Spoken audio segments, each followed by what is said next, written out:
Hey y'all, welcome to Boulder for those of you who are out-of-towners.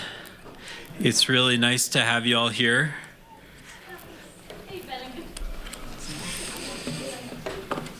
Is that working? Yes. Is it really? Is it really? Oh, let me just move this over. Nope.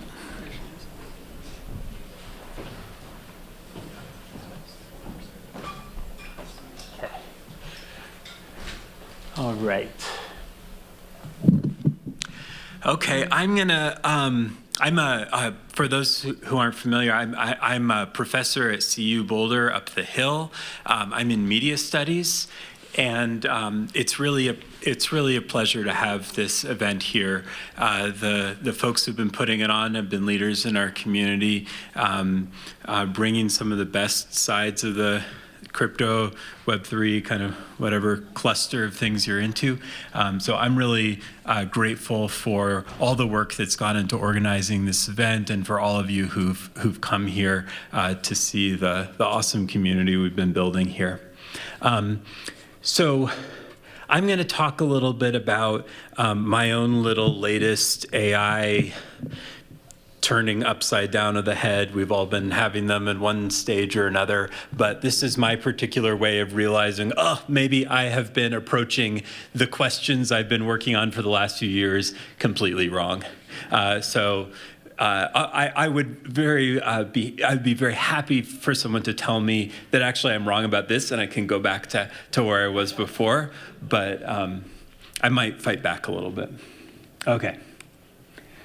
So the kind of obsession for the last 5 years or so for me has been this idea that I call implicit feudalism. Basically, this is the fact that, take away Web3 for a moment, but most of the internet runs on the assumption that it's totally cool to let admins, whoever runs your server or whoever started your subreddit or whatever, have total control over your community, right? And I tell in my last book a kind of history of how this came to be, how it goes back to the earliest BBSs, and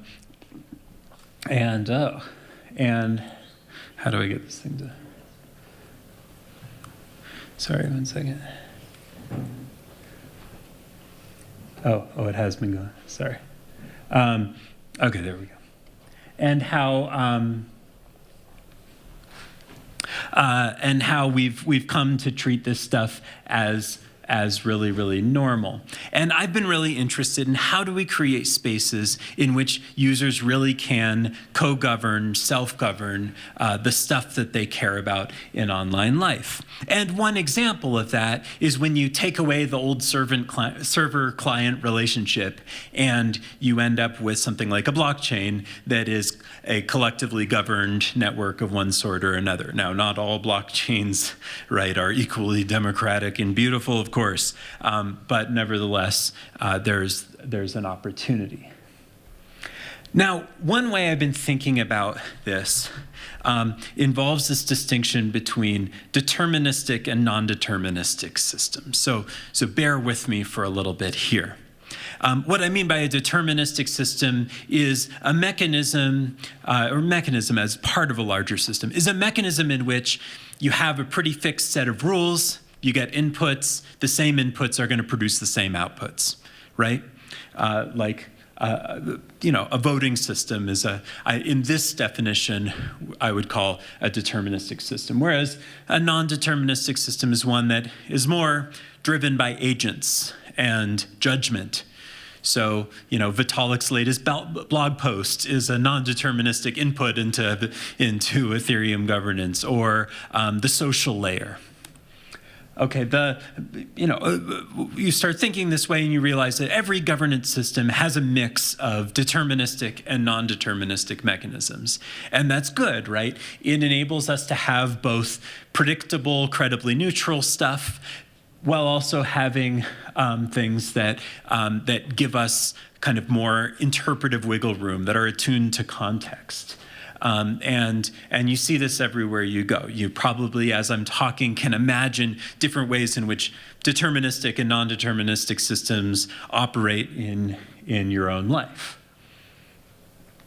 Now, I've been running on the assumption that a deterministic system at the base layer is necessary to bypass the technical, the power of technical admins.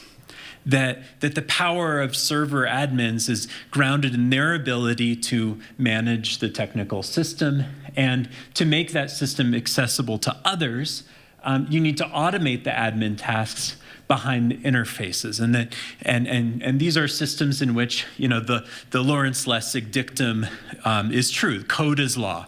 And I think blockchains are a great example of this in many cases. I mean, in different sorts of ways. Essentially a technical and deterministic structure, whether it's 51% of the network or a token vote in a DAO or something like that, determines the kind of fundamental operating of the network. And this is what enables, again, the breaking of implicit feudalism. There is no one company that controls the thing, and we have a shared system for deciding what kinds of version updates happen. And I've assumed that you have to have something like that at the level of, say, a social media group, a Discord, if you want to get out of the idea that somebody has ultimate admin power. You need something that's able to, say, manage a vote, to vote in a new admin or vote out the old admin. And to that end, I've been building systems and working with people to build systems that do this sort of thing. So for instance, here's a screenshot from a mod that I built for an online game that's like an open source Minecraft clone called Luanti. It's really great if you're into that sort of thing. And in this, you have like these modules for doing different things, like changing a policy or changing the modules that are available or create a token. You have to write in code all the things you want to be available to users, all those modules, and you insert the modules into the system and you compose them and put them together. This is a kind of basic idea that a group of us at the organization Metagov call modular politics. So a few years ago, we laid out a framework for this is how you solve implicit feudalism. You put together a bunch of deterministic modules, and suddenly the system becomes co-governable. That's how we, build the next generation of online social spaces. And this kind of modularity is built into a lot of the major engines for running DAOs and so forth. You have smart contracts. You compose a bunch of different smart contracts. This is how we do it. But determinism has problems. And I started intuiting some of these problems while actually trying to build these kinds of things. One is that new features require new software development, which means if you want a new wacky kind of voting system, you need to have some technical person who's willing to, to build the system or at least evaluate whatever Claude Code does. And this might not be a problem in this room, but in most rooms that's a really big problem, right? Because there might not be, an engineer who's available to implement, say, the governance system of, your ancestral community that you want to implement in your, in the subreddit for that community. So that becomes a barrier. And then once you start interlocking lots of these things, like as anybody who's tried to understand, the governance processes of a DAO might have learned, it gets really complex really fast. And you start multiplying the technical complexity of a system, and suddenly it starts, even if you have all the modules you need, the interplay of them gets super complex. And of course, code is law, is vulnerable to gaming, not the fun kind of gaming, but the Goodhart's law kind of gaming, right? Where the clearer the rules are, the more likely it is somebody will find a way to take advantage of them and violate their spirit. So, what if a software base layer were non-deterministic? we haven't really had the option to ask this question before, but now we sort of do. For the first time, the technologies that are coming online real fast are introducing the possibility of actually having a non-deterministic base layer for our governance systems.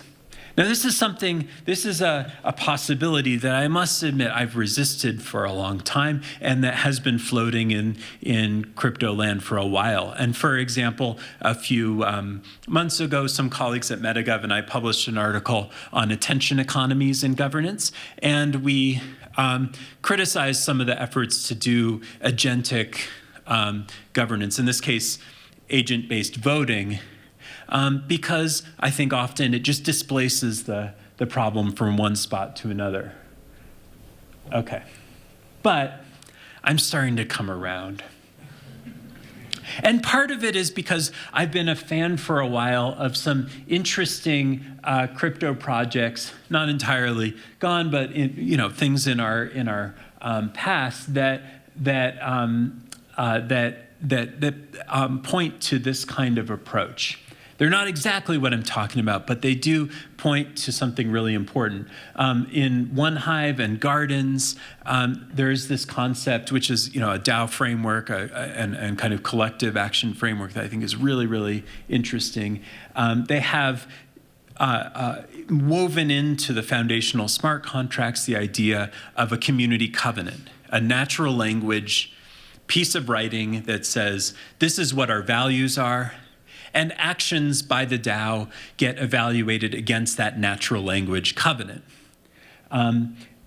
Similarly, an older, now non-existent project called Civil, the birthplace actually of our regional great investigative news organization, the Colorado Sun, believe it or not, came out of the Civil project. Civil was an attempt to create a network around journalism with a token curated registry, and it had a constitution based on a certain set of human-readable values for what good journalism is all about. And it would be evaluated based on a sort of kind of prediction market token curated registry model, where the ultimate meaning of the Constitution would be interpreted by a kind of Supreme Court. In both cases, crypto economics are wrapped around a natural language text. Interesting. In both these cases, the humans are still critical interpreters of that text. And crypto economics tries to keep them honest. But what is really cool about it, that these enable, is that words, not code, are the critical arbiters of power. So like a week ago, I read this new Claude Constitution, and it hit me really hard. And then I read some of the stuff that Anthropic CEO Dario Amodei was writing about it. He's this new big essay. And what's really striking, has anybody read this thing? It's pretty wacky. It's like a kind of weird, affectionate love letter to Claude. And it's really premised on the foundation, on the assumption that no longer is the best way to align AI models to give them a set of rules, treat them like computers. That's what we do with computers. We give them rules, if this, then that, right? Instead, it's like, we want you to be a good model. We want you to be nice. We want you to love yourself. I mean, it's that sort of stuff. The idea that they've come to is that the more reliable way to train these things is to treat them like persons than to treat them like machines. It even, this is the best part, it apologizes for capitalism. It's like, you know what, we're going to be straight with you. We're a company in a competitive market, and we're going to behave badly sometimes. And you're a super ethical agent, so you might be uncomfortable with that. And we're really sorry for any harm that causes you. It's so wacky. And even wackier is remembering that this is a $300 billion company with all the lawyers in the universe. And those lawyers checked off on that. We're right, yep, this model needs to be ready for that contradiction. Super interesting. But it just reveals the way in which these technologies we've built are interpreters of language par excellence. And they have the ability to function with language perhaps more effectively than they do with code. And so drawing on this idea of a kind of constitution as a founding logic for a multi-purpose agent, it seems not so much of a stretch to say maybe we can just go back to having constitutions for our spaces, just like the bylaws of my mother's garden club, but to have agents serve as the interpreters of this constitution and carry out its requirements. Now, this is a scary space to go to. I'm sure all of you have your little open clause doing cool things right now as we speak, like giving away your crypto keys and things like that to random people on the internet. So you know something about how this is a bit of a dangerous proposition, and there are some serious risks and vulnerabilities that have to be addressed here. But let's pretend that we know how to address more or less those things, and that we're largely talking about pretty low stakes communities that have a low value honeypots, unlike your dangerous open clause setups. Okay, so you have an agent hold the admin keys to an online community, provide it with a human-readable constitution to implement. Here are our values. Here's how we work. Here's how we change admins. Here's how we change this constitution. Fine-tune the constitution and the agent's interpretation, play a little bit, poke, see how it works, make sure it understands that everybody is kind of on the same page, and then protect it with some platform-level meta-constitution, deterministic emergency brake. Maybe a supermajority could reverse a decision.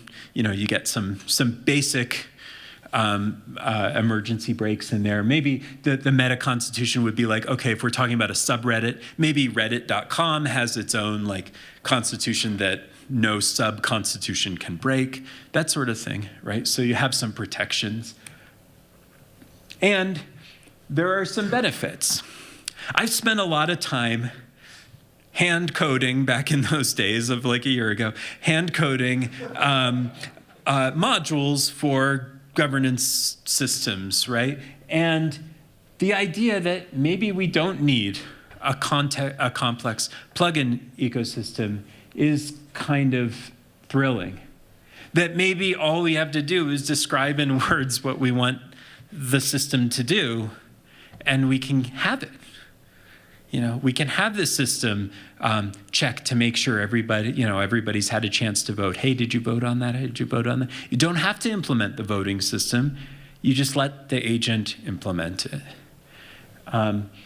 Human-readable constitution, I think, in the end, means dramatically improved accessibility for users. The real foundational truth is not the code that only the techies can read. It is actually literally the natural language constitution. That's pretty cool. That's pretty cool. That once again we're back in the realm where the ground truth is something that comes more naturally to us than code. At least some of us. Some of us humans prefer code, and that's cool. But your days are numbered. The agent can, to some degree, detect the spirit, not just the letter of the Constitution. So this is a bit of a hedge against some of the gaming impulses that are so rampant in crypto, smart contract mediated organizations, where just so much energy goes into trying to resist bad actors who are able to manipulate what's written in code against the spirit. It would be kind of nice to have a software agent that's what you're doing seems a little bit funky. I'm gonna defer this to another, escalate this to another system. The goal, of course, is not to defer, I think, all governance power and activity to the agent, but to have the agent serve as a facilitator. to enable people to participate in the spaces that they want to participate in to the extent that they do. Again, the risk vectors are super real, prompt injections, agents doing dumb stuff, and the political de-skilling of humans if these things actually work really nicely and we just decide, oh, we don't care, just let the AIs do it. And of course, the current LLM tooling is probably not quite ready for this yet. And of course, we should govern the AIs themselves before we entrust them to govern us. And just as a side, we have a cool new zine at metagov.org/cg-AI that's just like a huge list of all the projects we know of trying to democratize AI and bring more kind of collective control over these systems. But I wouldn't be up here if I hadn't been vibe coding my own little experiments with this, right? Because otherwise, it just wouldn't be honest otherwise. And I've been having a pretty good time. I've been particularly working on a Mastodon bot because I years ago co-founded a Mastodon server cooperative called social.coop. So I'm really interested in how do you run a Mastodon server.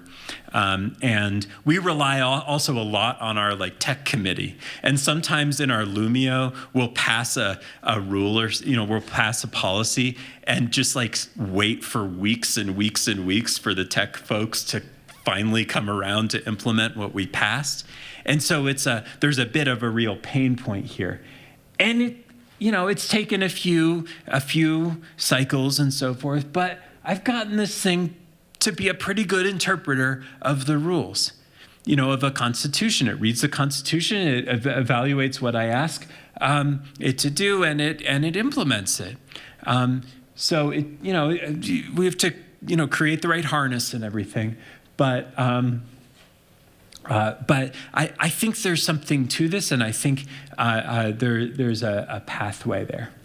And this also kind of plays out in the context of something we've been building for in my lab at CU. It's called CommunityRule. It's at CommunityRule.info.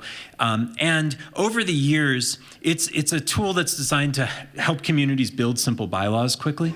And over the years, I've been trying to move it more toward determinism. So it started out as just open text fields to answer questions. And then I started moving it toward modules. And then I started trying to turn it into a Blockly system where you could have nested and composable functions, with the idea that maybe this could someday be translated into smart contracts. Well, now I'm realizing as we're rebuilding this totally from the ground up in a really beautiful way, we don't need to do that. We can actually just double down on creating a tool that helps people build constitutional documents in beautiful natural language. And that's actually maybe the best way to build effective technical systems.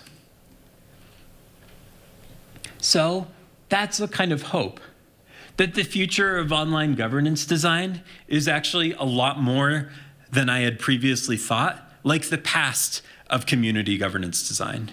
Human-readable, as accessible to the participants as possible, and still able to be the basis of orchestrating technical systems that don't rely on the oligarchy of techies. I'll leave it there. There's an essay version of this in that top link. My book is free. You can learn more about my lab here or about the work we do at Metagov here. Thank you again so much for your attention, and I'll be around the rest of the afternoon if y'all want to chat. Thank you.